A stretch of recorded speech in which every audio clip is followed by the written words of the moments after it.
Tuesday, February 9th, the Grude project held its third Greennovation Camp. The title of the event was More from Less, Making Rural Arctic Side Streams More Profitable. The day's agenda started with some general information about the project and an introduction to the topic of the event, followed by keynote speakers from Finland, Sweden, and Norway. First, we heard Wiebke Reim from Luleå University of Technology talk about their project related to circular business models and business ecosystems. And I think after that, it's like really important that you try both to develop like partnerships, but also think about like new technologies that you need to like integrate or either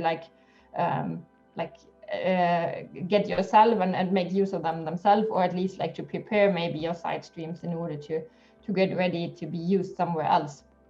And it's really important to think of, okay, whom can I partner up with and which technologies are actually available and out there that we can work with. Second, we had Rata Nevala presenting the business Honkajoki. They work on manufacturing and refining animal byproducts into new raw materials. In addition, they offer disposal and sterilization services for animal waste facilities. This includes handling over 180,000 tons of animal byproducts. Last, Jan Gabor from Mo Industrial Park gave us a look inside their real estate and infrastructure company and how they work on ensuring industrial symbiosis and sufficient external conditions for the industry involved. In the same circular economy concept, we're also thinking about using biocarbon in the melting process. One of the largest reasons for the high emissions from metal industry is the fact that they're using fossil coal in the metal production process.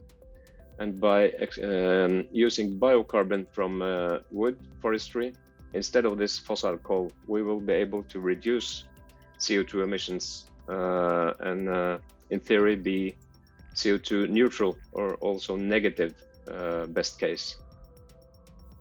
The keynotes were followed by a panel discussion where we touched upon subjects such as multi-stakeholder anchoring, rural Arctic conditions for circular economy, and utilization of side streams. After a short creative warm-up, the event participants were divided into two group sessions where they discussed circular business models and public sector as a facilitator for green growth. In these groups, a more pointed discussion of the current topic continued with case presentations and focused discussion.